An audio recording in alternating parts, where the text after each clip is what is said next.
नमस्कार जय जगन्नाथ ओडिशा किचन को आपण मानक बहुत बहुत स्वागत। आज मुझे आसी आपण मानक घरे थिबा उषुना चाउल और बुट डाली रे तैयारी बहुत ही सुस्वादिया इडली रेसिपी जोटा कि पूरा तुला भलिया नरम बनिबा सहित जालीदार बनिबो आउ स्पंजी बनिबो आ ता सहित अछि चटपटा गुटे सुआदिया चटनी रेसिपी। चलतु कि प्रोसेस रे मु आज रही रेसिपी को बनाऊची वीडियो को स्किप न करके फास्ट टू लास्ट जाए देखि नबा। सेति पय नउची मु एठी उषुना चाउल नॉर्मली जो उषुना चाउल आमे घरे भात बनाउचे सेही चाउल ही नेची 2 कप उषुना चाउल नेची आधा कप नउची मु एठी बुट डाली तो आधा कप बुट डाली को नउची आधा कप बिरी डाली। आपण ए रेसिपी पय गुटे कप हेउ किबा गिना सेट कर नेबे आ भाग माप एमती ही नेबे। आधा चम्मच दउची एठी मु गोटा मेथी दाना दबा फल इडलीटा आमर नरम बनब। पानी दे दी कि आम या 3 ରୁ 4 थर पर्यंत मैला पानी जीवा पर्यंत धोई नबा आउ दरकार टिके अधिका पानी देकी आम या घोड़नी लगे छाड़ी देबा 7 ରୁ 8 घंटा पाई चाउल बुट डाली भल भाव में बतरवा। तो ये देखंतु पूरा पूरी 7 घंटा पर मुझे देखा चाउल बुट डाली बहुत बढ़िया भाव में बतुरी जाइए। उषुना चाउल जेहेतु नहीं सेटा भल भाव में बतुरी जाइए। एबे आम या ग्राइंड करवा। ग्राइंड करने मिक्सिंग जार देहरे आम जो चाउल आउ डाली को देदेबा आउ ए जो चाउल आउ डाली बतुरा पानी रे ही आज आम ए बैटर को रेडी करवा। देखो बिल्कुल भी अधिका पानी दबानी प्रथमे आम अल्प पानी देकी ग्राइंड करवा कहीं जेहेतु चाउल बाटुचे एकाथरे करे अधिका पानी दबा नहीं दरकार मुताबक अल्प अल्प पानी देकी आम या पूरा चिकन करके बाटी नबा आउ गोटे बड़ जगह को ही बाहर कर नबा। बैटर कंसिस्टेंसी अधिका बहल करें कि अधिका पानिया रखिबेनी जमी देखिपे आपण सेमिति ही रखिबे।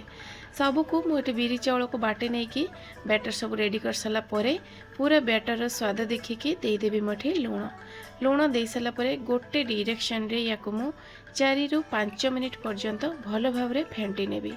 जेते बढ़िया भाव में फेंटिबे इडली आपणकर सेते नरम होबो आउ जालीदार बनिबो। एठी भल भाव में मु फेणी सारा परे या मु रेस्ट फॉर्मेट होबा छाड़ीदेवी से 6 ରୁ 7 घंटा पर्यंत। शीत दिन में जदि आप बनाऊे टिके अधिका समय फॉर्मेट होगा छाड़े बढ़िया भाव में फॉर्मेट हो।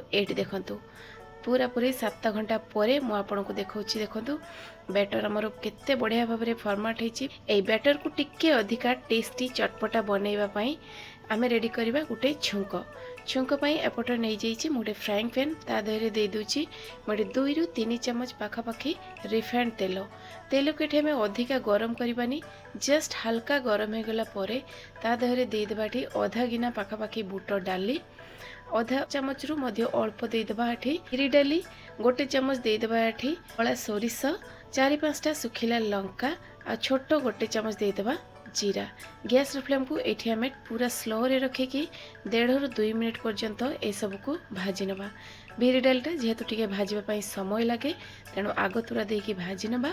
आउ नहीं मेटी किछि अदा आउ कंचा लंकार छेचा अदा कंचा लंका छेचा देबे बहुत बढ़िया बास्ना आसीबो छुंकरे टेस्ट मध्य भल आसीबो। ढेर सारा नहीं जिबा भृसुंगा पत्र टिके अधिका देबे सेटा मध्य छुंकर बहुत बढ़िया बास्ना आसीबो। ए सब को देई देकी पूरा स्लो रे रखिकी फ्लेम को सभा लास्ट आम ऐड करवा किछि कटा हिथिबा धनिया पत्र एथिरे आपण देले चलिबो नहले नाही किंतु भृसुंगा पत्र टिके देबे आउ अधिका देबे। गैस फ्लेम को एठी हमें पूरा बंद कर देबा आउ ए जो छुंकटा आम टिके अधिका रेडी करचे कहिना आम एथे 2 प्रकार रेसिपी बनेबा। तो रेडी करथिबा आधा छुंक को आम एठी जो बैटर को रेडी करथिले ता देहरे देदेबा आउ आधा छुंक को रखिबा। ए बैटर देहरे जदि आपण छुंक को दउचंती ना तार इडली रो टेस्टटा बहुत बढ़िया आसी जिवो आउ बास्ना मध्य बहुत बढ़िया आसीबो। तेणु मु निश्चय चाहिए घरे आपड़ जदि बिरी चाउल भी जदि बनाऊ था ना यही छुंकटे निहाती लगातु। अधिका आम गोलैबानी ना इडली टाण हो मुझे बारंबार कहूँ तेणु हल्का हल्का टिके गोले नहीं कि समय आम या घोड़नी लगे छाड़ीदेवा। आ चटनी बनवाई एपटे नहीं जाइए गोटे कड़ई ता देहरे देदेवी मात्र 1 ଚାମଚ तेल ये टिके गरम हो गला देदेवी मुझे आधा गिनार अल्प बुट डाली आउ बुट डाली देकी आम फ्लेम को पूरा लो रे रखिकी 1.5 ରୁ 2 मिनिट पर्यंत भाजी नवा कहीं बुट डालीटा भाजवाई टे समय लगे। बुट डाली भाजी सारा देदेवा ये गोटा धनिया मुझे नहीं 7 ରୁ 8 कोला रसुण एसबू को टे भाजीदेवा। राग आपड़ जो हिसाब रे खाइबे से हिसाब रे नेबे। गोटे बड़ साइज रो पियाज को मु रफली काटिकी नहीं आउ नहीं मु 2टा पाचिला लाल टमाटो टमाटो ऐड कर सारा पर ये आम गैस फ्लेम को पूरा हाई रे रखिबा। हाई रे रखिके ही एबे आम या भाजी नब। पूरा यार चटनी रो टेस्ट देखिकी आम ऐड करबा या देहरे लुण आ जदि टे कलर भल चाहते कलर पाई हाफ चामच रू अल्प देदेवा हलदी गुंड एसबू को देकी टिके चलई नवा। आ जदि आपन को टिके अधिका राग पसंद ताले आपन चाहे या देहरे लंका गुंड 1 चामच ऐड करें। लंका गुंड देकी आम ये टिके चलई नवा। आ गैस फ्लेम को ये आम पूरा बंद करदेवा। एसबू को ठंडा करनवा। आ ठंडा कर सारा परे नहीं कि ये गोटे मिक्सिंग जार ता देहरे सब देदेवा।